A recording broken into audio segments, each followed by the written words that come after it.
ચાલો આજે આપણે એક ખૂબ જ અગત્યનો પ્રશ્ન છે, ફ્રુનલીચ અતિશોષણ સમતાપ કે સમતાપી વક્ર સમજાવો. આ પ્રશ્ન છે એ 3 માર્કમાં બહુ અગત્યનો છે. શું છે આ ફ્રુનલીચ અતિશોષણ સમતાપ વક્ર? બરાબર, આ સમતાપ વક્ર છે ને અલગ અલગ 4 થી 5 પ્રકાર છે. જૂના કોર્સની અંદર 2 આવતા હતા, 5માંથી 2 ભણવાના આવતા હતા, અને આ કોર્સમાં તમને આ એક ફ્રુનલી અતિશોષણ સમતાપ વક્ર આપ્યો છે. શું છે આ? કે ભાઈ તમે એક ચોક્કસ તાપમાન રાખી લ્યો, અચળ તાપમાન. બરાબર, તાપમાન તમારે બદલાવાનું નથી, પ્રેક્ટિકલ કરો ત્યારે દરમિયાન. અને તમે એક ચોક્કસ દળ, બરાબર, માની લો કે એકમ દળ એટલે કે 1 ગ્રામ એકમ દળનો આ ઘન અધિશોષક લીધો છે. બરાબર, આ એકમ દળના ઘન અધિશોષક ઉપર તમે અધિશોષિત વાયુને કરો છો. અધિશોષિત આ વાયુ થાય એની ઉપર તો તમે દબાણ ફેરફાર કરતો તો કયા દબાણે કેટલું અધિશોષણ થાય છે એનો આ ભાઈ ફ્રુનલીચે અભ્યાસ કર્યો, જેને કહેવામાં આવે છે ફ્રુનલીચ અધિશોષણ સમતાપ વક્ર. એટલે કે અચળ તાપમાને અધિશોષક વડે અધિશોષિત પામેલા વાયુના જથ્થાનું વિચરણ એટલે કે ફેરફાર, કે ભાઈ કેટલો ફેરફાર થાય છે. બરાબર, એ દબાણના ફેરફાર સાથે, એટલે કે તમે દબાણ બદલાવો છો તો કેવો ફેરફાર થાય છે, એટલે કે વિચરણ થાય છે, એનો એને વક્ર દોર્યો, એટલે ટૂંકમાં આલેખ દ્વારા રજૂઆત કરી, જેને અધિશોષણ સમતાપ વક્ર. તો મેં તમને કીધું ને કે અધિશોષણ સમતાપ વક્રના 5 પ્રકાર છે, પણ એમાંથી આપણે ફક્ત ફ્રુનલીચ અધિશોષણ સમતાપ વક્ર સમજવાનું છે. તો ફ્રુનલીચે એક ચોક્કસ તાપમાને ઘન અધિશોષકના એકમ દળ, એટલે માની લો કે આ તમે એકમ દળ એટલે કે 1 ગ્રામ લીધો અધિશોષક, બરાબર, એકમ દળ વડે અધિશોષિત પામતા વાયુનો જથ્થો, એટલે કે ભાઈ અધિશોષિત વાયુ છે એ કેટલો જથ્થો અધિશોષિત થાય છે આ ઘન અધિશોષક ઉપર, અને દબાણ, કે ભાઈ તમે 1 વાતાવરણ દબાણ રાખો તો કેટલો વાયુ અધિશોષિત થાય છે, 1.5 વાતાવરણ કરો તો કેટલો વાયુ અધિશોષિત થાય છે, 2 વાતાવરણ દબાણ કરો તો કેટલો વાયુ અધિશોષિત થાય છે. બરાબર, જો તાપમાન તો કે બદલાવાનું નહીં, એકમ દળ એટલે કે માની લે કે 1 ગ્રામ તમે ઘન અધિશોષક લીધો હોય તો 1 ગ્રામ ઘન અધિશોષક ઉપર તમે 1 વાતાવરણે 2 વાતાવરણે 3 વાતાવરણે એમ દબાણ બદલાવતા જાઓ તો કેટલો વાયુ અધિશોષિત થાય છે, કેવો ફેરફાર થાય છે. બરાબર, એનું એને પ્રમાણ સૂચક સંબંધ આપ્યું, પ્રમાણ સૂચક માપ આપ્યું. તો સાબિત નથી કર્યું, ખાલી પ્રમાણ આપ્યું કે ભાઈ આટલું હોય છે ને તો આમ થશે. બરાબર, તો પ્રમાણ સૂચક સૂત્ર આપ્યું છે એને, તો પ્રમાણ સૂચક સંબંધ આપ્યો જેને ફ્રુનલીચ અધિશોષણ સમતાપ કહેવામાં આવે છે. આ વસ્તુ એને ગણિતીય રીતે પણ રજૂઆત કરી, ગાણિતીય રીતે પણ, બરાબર, ગણિત દ્વારા રજૂઆત કરી આ સમીકરણની, કે ભાઈ x/m બરાબર કે p⁻1/n, આવું એને સૂત્ર આપ્યું. આ જે પ્રેક્ટિકલ કર્યો છે ને, પ્રયોગો કરી અને એને જ્યાં મેળવ્યું પ્રમાણ સૂચક, એનું સૂત્ર. હવે આપણે આ સૂત્રમાં શું છે બધી વસ્તુ એ આપણે જોવાનું રહેશે. તો આ સૂત્રની અંદર જ્યાં એનની કિંમત છે એ હંમેશા 1 કરતાં વધારે હશે, બરાબર, અને એક્સ અને પી દબાણે અધિશોષકના એમ દળ પર આધારિત પામેલ વાયુનું દળ છે. બરાબર, આ એક્સ શું છે તો કે એક્સ છે એ પી દબાણે, આપણે પી દબાણ દેખ્યું પ્રેક્ટિકલ દરમિયાન, તો એક્સ શું છે તો કે દબાણ પી એ અધિશોષક આપણે કેટલો લીધો તો કે ભાઈ m ગ્રામ જેટલો. તો આ m ગ્રામ જેટલું તમે અધિશોષક લ્યો અને દબાણ પી રાખ્યું, એટલે માની લે કે મેં m ગ્રામ એટલે કે 1 ગ્રામ અધિશોષક લીધું, પી એટલે કે 1 વાતાવરણ રાખ્યું, તો કેટલો વાયુ અધિશોષિત થયો આ એનો જથ્થો, એને કહેવાય એક્સ. સમજાઈ ગયું? એટલે x/m શું થયું તો કે પ્રતિ ગ્રામ અધિશોષકે ચોક્કસ દબાણ પીએ અધિશોષિત પામેલો વાયુનો જથ્થો થયો. સમજાણું? રેડી? તો આ એક્સ તમને ખ્યાલ પડી ગયો, એમ શું છે તો કે આપણે કેટલો ઘન અધિશોષક લીધો એનું દળ પી, તો કે જે દબાણે પ્રેક્ટિકલ કરતા હોય ઈ, અને એક્સ તો કે એ સમયે કેટલો વાયુ અધિશોષિત થયો ઈ. હવે આ સમીકરણની અંદર આ જે કે અને એન છે એ બે અચળાંકો છે. કે ને એન શું છે તો કે અચળાંકો છે, જે અધિશોષક અને અધિશોષિત વાયુના સ્વભાવ ઉપર આધાર રાખશે. એટલે તમે અધિશોષક તરીકે હું સિલિકા એલ્યુમિનિયમ જેલ બીજું કોઈ પણ લ્યો છો, માટી, બરાબર, તો એના ઉપર આધાર રાખશે. તો કે ને એન અચળાંકો છે જે અધિશોષક અને જે અધિશોષિત વાયુ છે એના સ્વભાવને આધારે એના મૂલ્ય નક્કી થાય. સમજાણું? ફ્રુન્ડલીજ અધિશોષણ ક્ષમતાપી છે હું કે ભાઈ તમે એક એકમ દળનો ઘન અધિશોષક લ્યો અને દબાણના ફેરફાર સાથે એની અધિશોષિત વાયુ કેટલો થાય છે એનો એને પ્રમાણસૂચક સૂત્ર આપ્યું. તો આ જે સૂત્ર છે એ 100% સાચું નથી, પ્રમાણસૂચક સૂત્ર, એટલે કે આ પ્રમાણમાં રેન્જમાં થશે. સમજાણું? અને એ પછી જે એને પ્રેક્ટિકલ કર્યા હતા, જે ડેટા મળ્યા હતા એની ઉપરથી એણે x/m વિરુદ્ધ પીનો આલેખ દોર્યો કે ભાઈ દબાણ મેં 1 વાતાવરણ રાખ્યું તો 1 ગ્રામ અધિશોષક ઉપર કેટલો વાયુ અધિશોષિત થયો, પછી બે વાતાવરણ દબાણ કર્યું તો કેટલો વાયુ અધિશોષિત થયો, 3 વાતાવરણ કર્યું તો કેટલો અધિશોષિત થયો, 4 કર્યું તો કેટલો થયો. સમજાણું? એ ટૂંકમાં એને x/m વિરુદ્ધ પીનો આલેખ દોર્યો. તો એ આલેખ છે ને એ કંઈક આવો મળ્યો. અને વૈજ્ઞાનિકો આ જે સૂત્ર આપ્યું ફ્રુન્ડલીજે એ કાંઈ એક પ્રેક્ટિકલમાં ન થઈ જતું હોય, કેટલા પ્રેક્ટિકલો કર્યા હોય એના અભ્યાસ ઉપરથી એને આ એના અનુભવ ઉપરથી એને આ સૂત્ર તરેલું છે. એટલે આ સૂત્ર છે એ અનુભવિક છે, વૈજ્ઞાનિક નથી. x/m વિરુદ્ધ પીનો આલેખ કર્યો.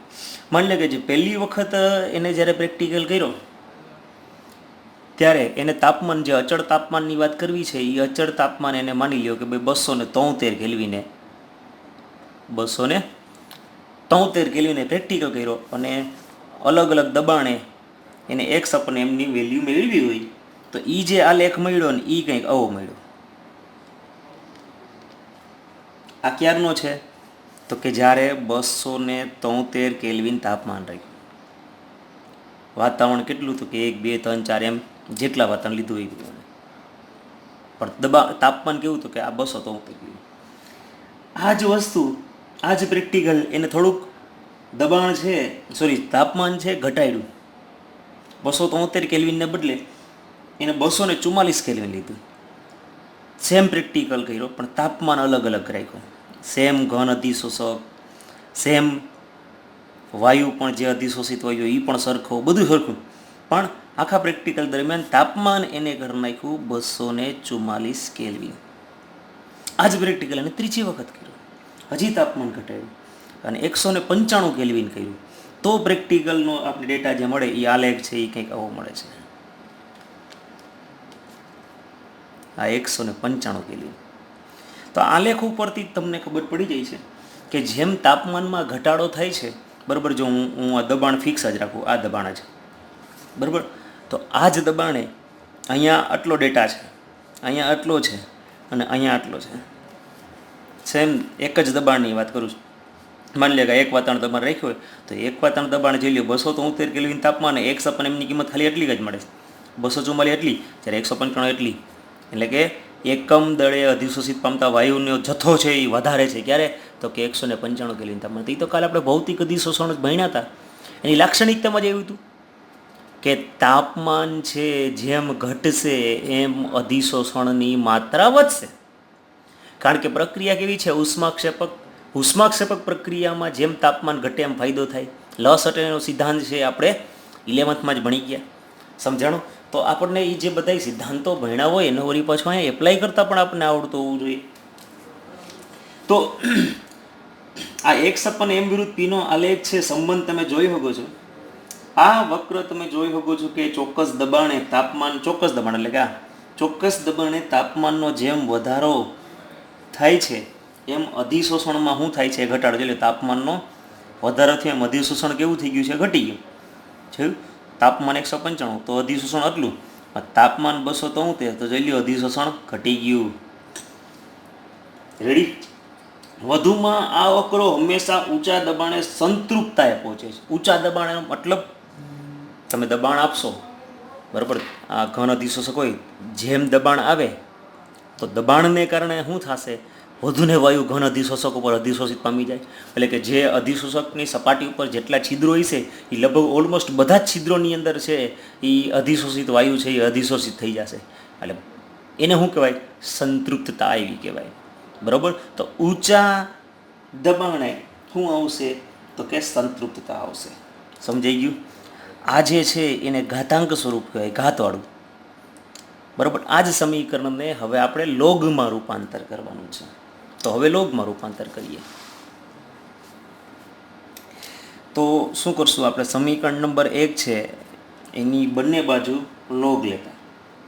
બરાબર. તો આ સમીકરણમાં બંને બાજુ આપણે લોગ લઈએ તો શું થઈ જાય, લોગ x/m બરાબર લોગ કે ગુણાકાર હોય એટલે શું થઈ જાય, લોગમાં સરવાળો, અને 1/n ઘાત છે એ આગળ આવી જાય, 1/n લોગ પી. આ પીની એ 1/n ઘાત હોય એ ઘાત આગળ આવી જાય. એવા રૂલ્સ 9થમાં લોગવાળા ચેપ્ટરમાં આપણે આવી ગયા છે. આના સમીકરણ નંબર આપી દીધું 2. તો આપણે ઘાતાંક સ્વરૂપને કેમાં તો કે લોગમાં રૂપાંતર કર્યું. રેડી. હવે તમે આ સમીકરણને જુઓ હરખી રીતના તો તમારે ગણિત એ ગ્રુપવાળાને તો ખબર પડતી હોય, અને આપણે ફિઝિક્સમાં ઘણી વખત આવી ગયું. રેખાનું સમીકરણ છે. રેખાનું સમીકરણ તમને ખબર છે, y બરાબર mx + c. એને બદલે હું આમ પણ લખું c + mx. બરાબર. c પહેલાં લાવ્યો તો જોઈ લ્યો આ સમીકરણ અને આ સમીકરણ એ બેને કમ્પેરિઝન કરો તો સરખું જ છે. જો અહીંયા y છે તો અહીંયા log x/m છે, અહીંયા c અચળાંક છે તો અહીંયા log k એ શું છે, અચળાંક છે.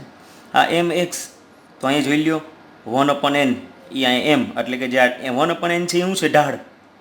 રેખાના સમીકરણમાં m કોણ છે, ઢાળ. તો અહીંયા log p. તો આ સીધી રેખાનું સમીકરણ છે.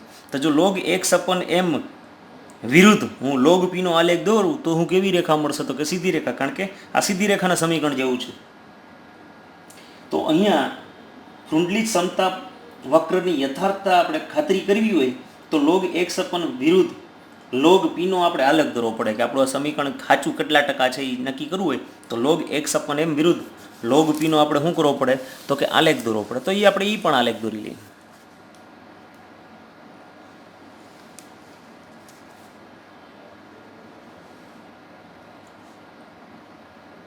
આ log p અને અહીંયા log x/m. તો log x/m વિરુદ્ધ log p નો તમે આલેખ દોરો તો એ કેવી રેખા મળશે,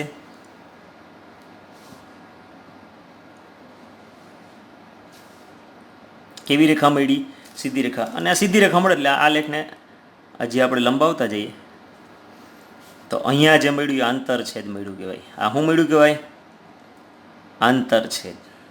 બરાબર. અને અહીંયા જે મળશે એ શું મળશે તો કે ઢાળ મળશે.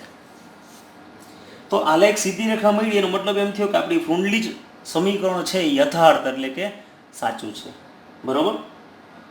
જો સીધી રેખા ન મળે તો યથાર્થ નથી એમ કહેવાનું. તો આ સીધી રેખાનો ઢાળ છે, આ ઢાળ કહેવાય. ઢાળનું મૂલ્ય ઉપરથી ઢાળ માની લે કે 4 આવે તો 4 બરાબર 1/n. n ને કરતા કરી નાખો તો n બરાબર 1/4. એવી રીતના આપણે ટૂંકમાં n ની કિંમત મળી જાય આપણા સમીકરણમાં. સમજાઈ ગયું. અચળાંકોની કિંમત આવી રીતના આપણે આલેખની મદદથી મળી જાય.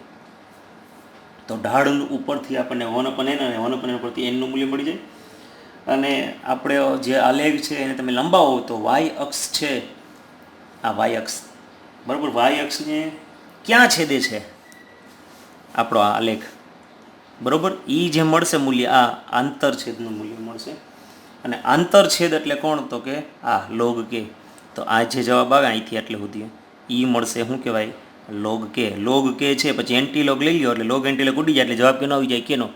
તો આમ આપણે log x/m વિરુદ્ધ log p ના આલેખની મદદથી તમે n અને k ની કિંમત મેળવી શકો.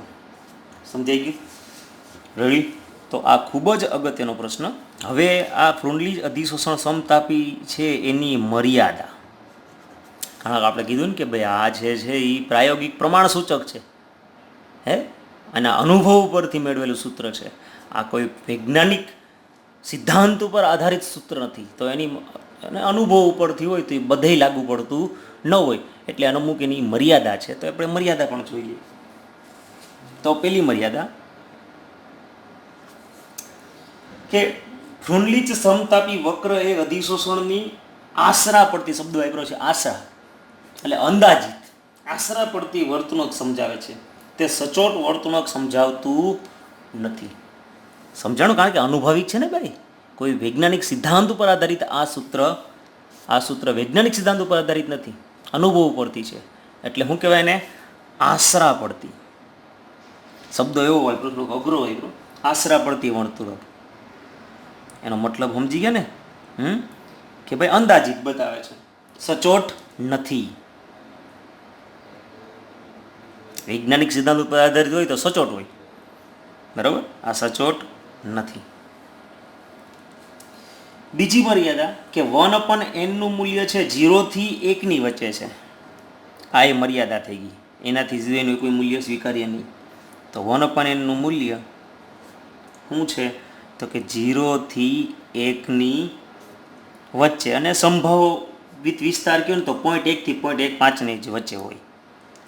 એ સિવાય એની એ કોઈ કિંમત તમારે લેવાની નહીં. સમજાણું? 0.1 થી માંડી અને 0.5. તો આ પણ એક શું થઈ ગઈ? તો કે મર્યાદા. આ કોણે કીધું? તો કે એ આપણે ફ્રુન્ડલીચે જ કીધું કે ભાઈ આ જ રાખવાનું હોય, બીજું કંઈ રાખવાનું નહીં. તેનું ગાણિતિક સમીકરણ દબાણના સીમિત વિસ્તાર પૂરતું જ મર્યાદિત છે. એટલે કે અમુક ચોક્કસ દબાણ સુધી જ તમે આ વસ્તુને લાગુ પાડી શકો.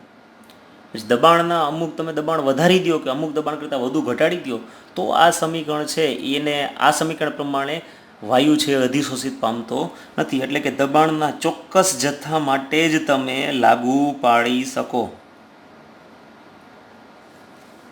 બરાબર? તો આનું ગાણિતીય સમીકરણ છે એ દબાણના સીમિત વિસ્તાર પૂરતું જ મર્યાદિત છે. જેમ કે જ્યારે આપણે એ બે એક્ઝામ્પલથી સમજવાનો પ્રયત્ન કરીએ કે 1/n બરાબર 0 લઈ લો. 1/n બરાબર શું લીધું? તો કે 0. તો આ સમીકરણની અંદર આ 0 મૂકો, કોઈ પણને 0 ઘાત હોય, 1/n 0 લ્યો એટલે થાય શું? કોઈ આખું 0 થઈ ગયું. તો કોઈ પણની ઘાત કરી નાખો, કોઈ પણની 0 ઘાત એટલે શું થઈ ગયું? એનો એક જવાબ થઈ ગયો. તો x/m બરાબર શું થઈ જશે? તો કે અચળાંક. આ શું થઈ ગયું? 0 ઘાત એટલે 0. તો 0 ગુણ્યા પછી વધ્યું શું રહ્યું? ખાલી કે. તો શું વધ્યું? ખાલી અચળાંક વધે. સમજાણું? તો કોઈ પણ 0 ઘાત લઈને જવાબ શું આવે? 1. તો શું થઈ ગયું? કે. તો શું જવાબ આવ્યો? x/m બરાબર ખાલી કે જવાબ આવ્યો. રેડી? એટલે કે અધિશોષણ છે એ દબાણની અસરથી કેવું થઈ ગયું? તો કે સ્વતંત્ર. આમાં સૂત્રમાં દબાણ ક્યાંય એવું જ નહીં. તો આ એક એક્ઝામ્પલથી આપણે સમજ્યું. બીજું એક્ઝામ્પલ લઈએ. આપણે બોલ્યા ને કે બીજી મર્યાદા શું છે? કે દબાણના ચોક્કસ મૂલ્ય સુધી, વિસ્તાર સુધી જ લાગુ પડી શકે, પછી લાગુ પડી શકાતું નથી. તો આપણે 1/n ની કિંમત કેવી મૂકી? તો 0 મૂકી. 0 મૂકી તો 0 મૂકવા આવ્યા. તો કોઈ પણની આ 1/0 એટલે પીની કિંમત કેટલી થઈ જાય? કોઈ પણની, બરોબર? તો સીધે કે અચળાંક જ વધે. હવે બીજું એક્ઝામ્પલ લઈએ. 1/n બરાબર 1 લ્યો. હવે 1 લ્યો આમાં, તો 1/1 એટલે 1 વધી. તો કોઈ પણની પીની 1 ઘાત મળી તો આપણું સૂત્ર શું મળે? x/m બરાબર શું થઈ ગયું? kp. તો અહીં તમે જોઈ શકો કે અચળાંક છે, તો x/m ચલે છે બી. તો દબાણના કેવા છે? તો કે સમપ્રમાણમાં. સમજાણું? તો x/m ચલે છે p, દબાણના સમપ્રમાણ થઈ ગયું. તો આ બંને શરતોને પ્રાયોગિક પરિણામો દ્વારા ટેકો મળે છે. આ બે વસ્તુ છે પ્રયોગ દ્વારા સાબિત થયું છે. તો પ્રાયોગિક સમતાપ રેખા હંમેશા ઊંચા દબાણે સંતૃપ્તા પહોંચે છે. સંતૃપ્તા એટલે સમજાવી દીધું કે જેટલો મેક્સિમમ વાયુ અધિશોષિત પામવાનો એટલો પામી ગયો. રેડી? આ બાબત ફ્રુન્ડલી અધિશોષણના સમતાપ રેખા વડે સમજાવી શકાતી નથી. એટલે કે પ્રાયોગિક રીતે આપણને ખબર છે કે ભાઈ તમે ઊંચું દબાણ રાખશો તો સંતૃપ્તા આવશે, પણ એ વસ્તુ અહીંયા પ્રેક્ટિકલી જે થઈ સાબિત એ તમે આ ફ્રુન્ડલીટના સમીકરણની મદદથી સાબિત કરી શકતા નથી. એટલે કહેવાનો મતલબ એમ છે કે ત્રીજી મર્યાદા આપણે જે છે એમાં વધુ હું લખી શકીએ શબ્દ કે આપણું આ સમીકરણ ઊંચા દબાણે નિષ્ફળ છે. સમજાણું? તો ગણિતના નિયમ પ્રમાણે બે અલગ અલગ વેલ્યુ મૂકી 1/0, તો કોઈ પણની 0 ઘાત એકના 0 છે એટલે અનંત થઈ ગઈ, કોઈ પણ અનંતની ઘાત કરી નાખો એટલે શું થઈ જાય? 1. બરાબર? કોઈ પણની અનંત ઘાત હોય એટલે શું થઈ જાય? 1 થઈ જાય. એટલે આપણે એ રીતે કર્યું. તો આ 3 થઈ ગઈ મર્યાદા. જોઈ લ્યો આખું પ્રશ્ન.